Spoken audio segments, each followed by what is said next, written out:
would you like it if I called you? You're supposed to be George's best friend. Where do you get off making passes at me and right under his nose, too? Oh, I ain't gonna use my hands. Look.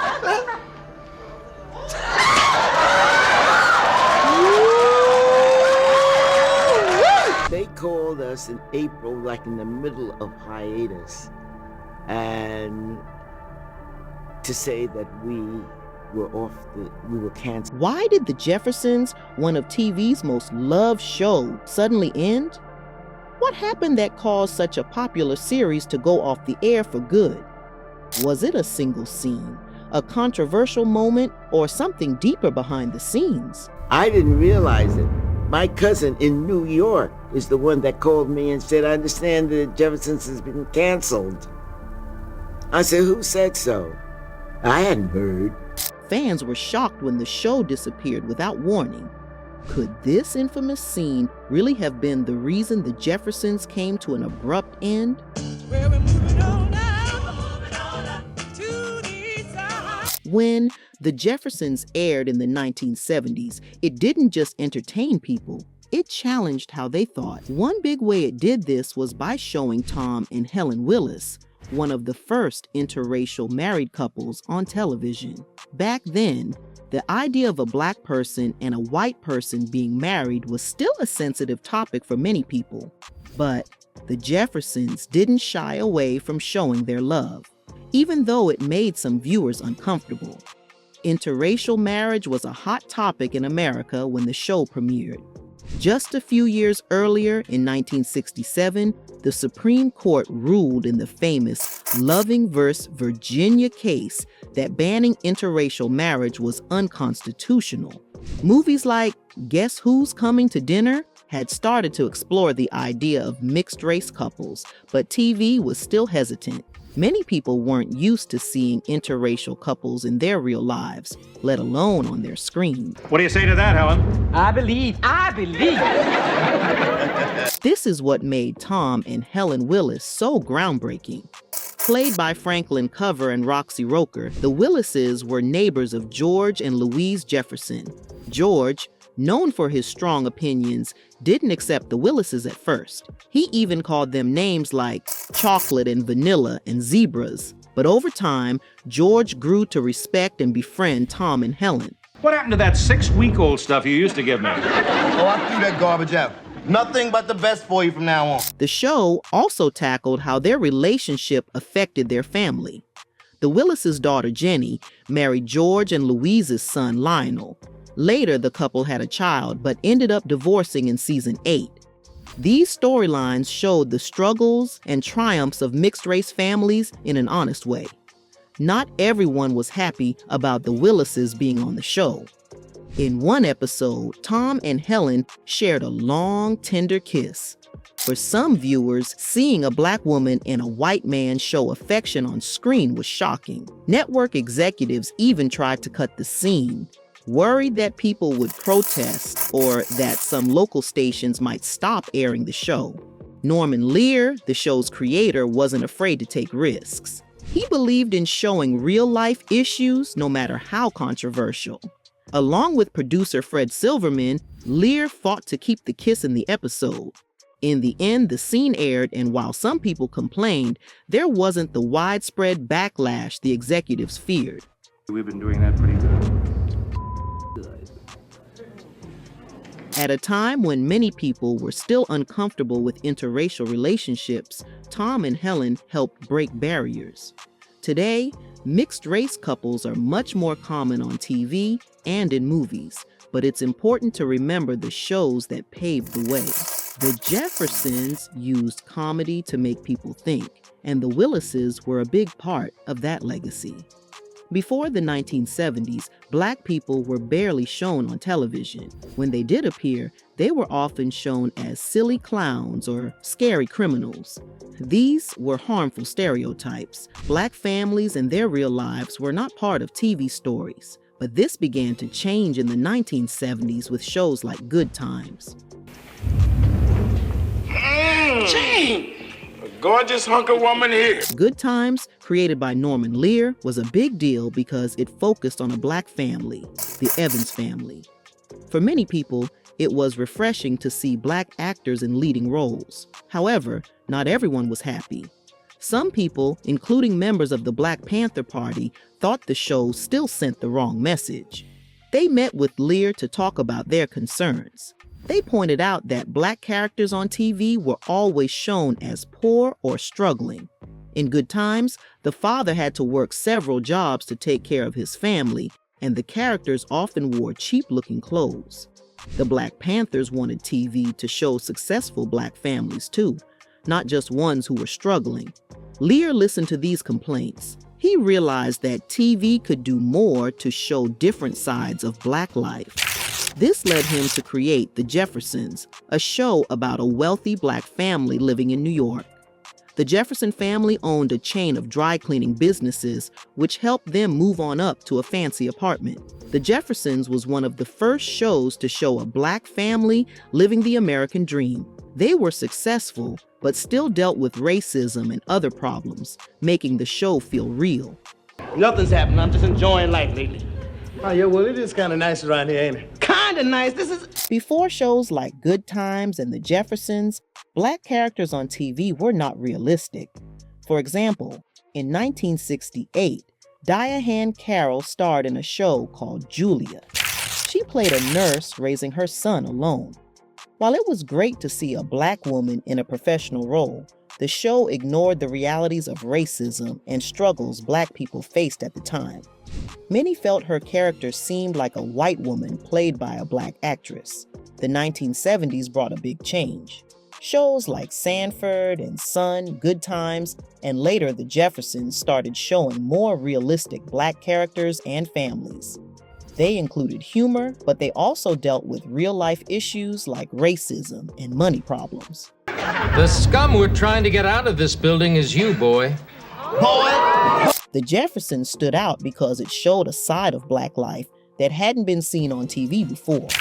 It wasn't just about struggle, it was about success too. Isabel Sanford, who played Louise Jefferson, even won an Emmy for her role, making history as the second black actress to win the award for Best Actress. Now, The Jeffersons also didn't get the respect it deserved. The show made people laugh for 11 seasons and showed a successful black family on screen. A big deal back then. But behind the scenes, CBS treated the show poorly and it hurt the cast and fans alike. There was never a closing episode of The Jeffersons. Never was, and that's what I'm upset about until today. And I have said that publicly several times. First, let's talk about how the show ended. In 1985, after 11 years, The Jeffersons was suddenly canceled. The cast had no idea it was coming. Isabel Sanford, who played Louise, found out from a tabloid newspaper. Sherman Hemsley, who played George, learned about it by reading the news. Imagine being on a hit show for over a decade, only to hear it's over from the media. That's exactly what happened to them. The cast didn't even get a chance to say goodbye to the fans with a proper final episode. Isabel Sanford said it felt like a slap in the face.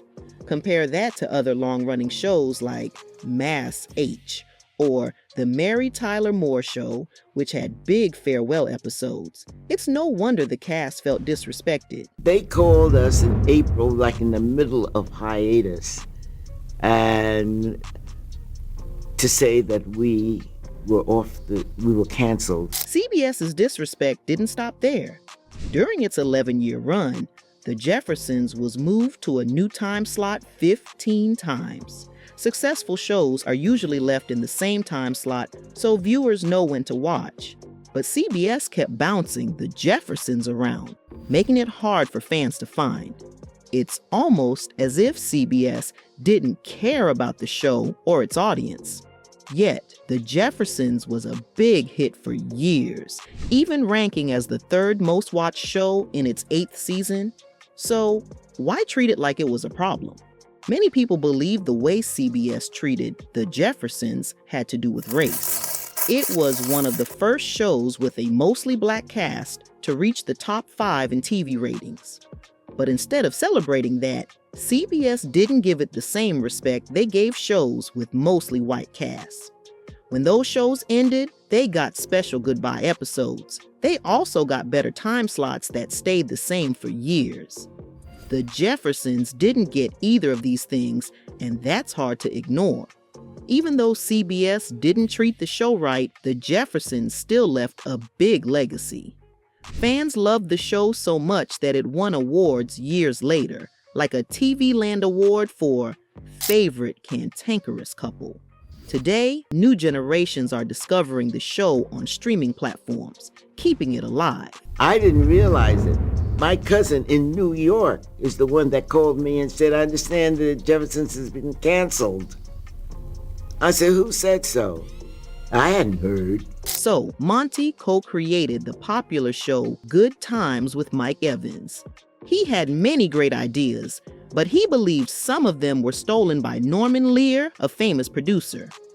Monty said Lear took his ideas to create shows like The Jeffersons and Sanford and Son. Monty also came up with the idea to cast Sanford and Son with black actors and suggested comedian Red Fox for the main role. Lear didn't even know who Red Fox was at the time. Monty said in an interview that Lear was comfortable showing black people in stereotypical ways, which Monty disagreed with. For example, Lear didn't think audiences would accept George Jefferson's bigoted attitude toward white people. But Monty believed in his ideas and kept pushing forward. Monty eventually sued Lear for stealing his ideas.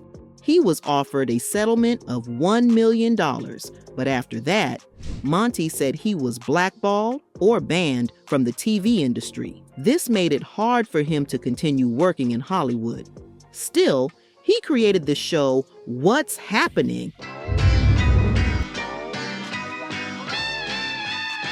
which was based on his 1975 movie, Cooley High. Although it was successful, Monty's career never fully recovered. Meanwhile, Norman Lear went on to have a hugely successful career. He won many awards, including 5 Emmys, the National Medal of Arts, and a Kennedy Center honor. He was also inducted into the Television Academy Hall of Fame. One thing Lear is remembered for is introducing LGBTQ characters to TV. In the 1970s, this was groundbreaking. For example, he created a show called Hot L Baltimore, which featured a gay couple. In an episode of The Jeffersons, George Jefferson's old Navy friend Eddie comes to visit. But George is shocked to learn that Eddie is now Edie, a transgender woman. This was one of the first times a transgender character appeared on an American sitcom. The episode had some serious moments, but it also included jokes that wouldn't hold up today. For example, George reacts with transphobic comments, and Louise mistakenly thinks George and Edie are having an affair because of her name. While Norman Lear is celebrated as a legend, Monty's contributions often get overlooked. Monty's work gave black audiences stories they could connect with, and he deserves more recognition for his talent and vision. All right, well, you know what the peace sign is, right? Yes. Well, I just gave him half of it. Did you know Mike Evans, the first actor to play Lionel Jefferson on All in the Family, was also one of the creators of the hit show Good Times? Mike had a big role behind the scenes, and because of that, he believed he should have a bigger role on screen. He saw All in the Family as his show and thought he deserved more attention than Sherman Hemsley, George Jefferson, and Isabel Sanford, Louise Jefferson. Yeah, if Pop don't lay off Jenny, then I ain't going home and he's gonna sing a Jewish song and die. According to Jimmy Walker, who played JJ on Good Times, Mike once made his feelings clear at a holiday party. He told Norman Lear, the show's creator, that he wanted more screen time or he would quit. Lear didn't give in to Mike's demands. Instead, he turned to Alan Horn, the accountant for Tandem Productions. Lear asked if there would be any problems letting Mike out of his contract. Horn said it wouldn't be an issue at all. And just like that, Mike Evans was replaced. The new Lionel was played by Damon Evans, no relation to Mike. Damon stayed in the role until 1979. After that, Mike returned and stayed on the show until 1981, though he did make a few appearances until 1985. Both Isabel Sanford and Sherman Hemsley had impressive backgrounds in theater before joining All in the Family. Isabel worked in an office during the day and acted in plays at night. In 1965, she got her big break in James Baldwin's play, The Amen Corner. 2 years later, she landed a role in the Oscar-winning movie Guess Who's Coming to Dinner. She played the housekeeper for Katharine Hepburn and Spencer Tracy's characters. Sherman Hemsley also had a unique start. He worked at the post office while pursuing acting. He joined the Negro Ensemble Company and made his big theater debut in Ossie Davis's musical Pearlie. That show went on tour, which is why Sherman couldn't play George Jefferson in All in the Family right away, even though Norman Lear wanted him for the role. Interestingly, Isabel Sanford was 21 years older than Sherman Hemsley, but fans didn't mind at all. They loved seeing them as the Jeffersons, a couple full of personality and humor. George, I've spent as much time on this elevator as you have. And took up 4 times the space. Did you know the character George Jefferson, who became one of the most famous TV characters of all time, didn't show up on screen right away? Even though George Jefferson was introduced in All in the Family in 1971, we didn't actually see him until 1973. Why? Well, the reason given on the show was that George didn't want to step into a white man's house, which fit the character's personality. But the real reason was something else entirely. Norman Lear, the creator of All in the Family and later the Jeffersons, had already picked Sherman Hemsley for the role of George. But there was a problem. Hemsley was under contract for a play called Pearlie and refused to break it. Lear believed Hemsley was perfect for George after watching him perform in Pearlie back in 1970. Instead of casting someone else, Lear decided to keep George Jefferson off screen until Hemsley became available. To fill the gap, Lear introduced another character, Henry Jefferson, George's brother, played by Mel Stewart. Henry got all the lines and scenes that would have gone to George. But when Hemsley finally joined the cast, Henry was written out of the show. Stewart's last appearance as Henry Jefferson was the same episode where Hemsley made his first as George. After that, Henry was never seen again. Because it ain't easy working in all this heat. What heat? All that hot air coming out your mouth. Another fan favorite character from the Jeffersons was Florence, the sarcastic housekeeper played by Marla Gibbs. Gibbs was a new face in Hollywood at the time. Before the show, she had only acted in a few plays and one movie called Sweet Jesus, Preacher Man in 1973. Florence was only supposed to be a small role, but audiences loved her so much that the writers made her a regular character. Even though she was on a popular TV show, Gibbs didn't trust that the job would last. She had been working for United Airlines for 11 years and wasn't ready to leave that steady paycheck. So, for the first 2 years of filming The Jeffersons, Gibbs kept working at United Airlines as a reservations agent. She worked out a special schedule with the airline that let her film her scenes during the day and work at the airline office later. Sometimes, people calling to book flights would say her voice sounded familiar. Gibbs would just laugh it off, not wanting them to know she was famous. One big reason she didn't quit her airline job: she got free flight passes, which made traveling easy and cheap. That was too good to give up, even for TV fame. Did you know that Roxy Roker, famous for playing Helen Willis on The Jeffersons, had a real-life connection to her TV role? Roxy's character was part of one of TV's first interracial couples, married to Tom Willis. Before she started the role, Norman Lear, the creator of The Jeffersons, sat Roxy down to explain the character's story. He told her the show would feature a black woman married to a white man. Lear even warned her that some viewers might not like it. We've been doing that pretty good. Damn good. But Roxy was already prepared. She smiled and showed Norman Lear her wedding photo. In the picture, there she was, a beautiful bride standing next to her husband, Seymour Kravitz, a white Jewish man. The couple had married back in 1962 and had one child, Leonard, who later became the famous musician Lenny Kravitz. Though Roxy and Seymour divorced in 1985, her real-life experience made her perfect for the role. Roxy, who was also related to Al Roker from The Today Show, passed away in 1995. Seymour died 10 years later. Franklin Cover, who played her TV husband, was a fun guy off-screen. Marla Gibbs, who worked with him on the show, said he was really funny in real life, though his character didn't get many chances to show that humor on TV. Another amazing story from the Jeffersons is about the show's theme song, Movin' On Up. Jeanette Dubois, who played Willona Woods on Good Times, wanted to try something new. She went to Norman Lear and asked if she could write music for one of his shows. Lear told her about a new show he was working on. All he said was that it was about a man who owned a dry cleaning business.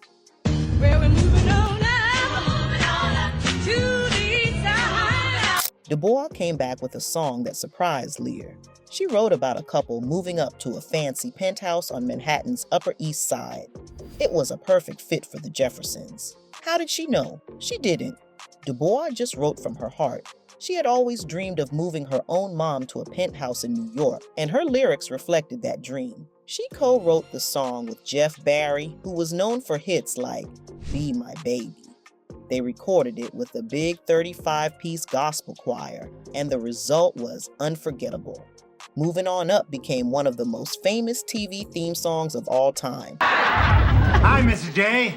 May I trouble you for a moment? Why stop now? You've been troubling me for years. The actor who played Harry Bentley, the funny British neighbor on the show name was Paul Benedict, and he had an interesting life and career. Unlike Sherman Hemsley and Isabel Sanford, who were the stars of the show, Paul got his start in theater before moving to TV. Let's dive into his story. Paul Benedict was born and raised in Boston. He went to Suffolk University and started acting in the 1960s with the Theater Company of Boston. This group wasn't just any theater group. It had big names like Robert De Niro, Dustin Hoffman, and Al Pacino performing there. Imagine working with those stars before they became famous. Paul stood out not just for his acting, but also for his unique facial features. He had a very noticeable jawline that many people remembered, but there was a medical reason behind his look, and it's a story worth knowing. One day, while Paul was acting in a play, a doctor from the audience approached him. This wasn't just any doctor. It was an endocrinologist, a specialist who deals with hormones and glands. The doctor suggested Paul come in for some tests. Paul agreed, and it turned out he had a condition called acromegaly. Acromegaly happens when the pituitary gland, a small part of the brain, makes too much growth hormone. It can make certain body parts, like the jaw and hands, grow larger than normal. Paul had dealt with symptoms of this since he was a kid, but didn't know what was causing them. Luckily, the doctor caught it early enough. Paul got treatment, which stopped the condition from getting worse. After that, he kept acting and even used his distinctive features to make people laugh. He turned something that could have been a big challenge into one of his strengths. Paul became a familiar face on the Jeffersons, bringing joy to many viewers with his humor and charm. His life shows how unexpected things, like a doctor spotting you in a theater, can change everything.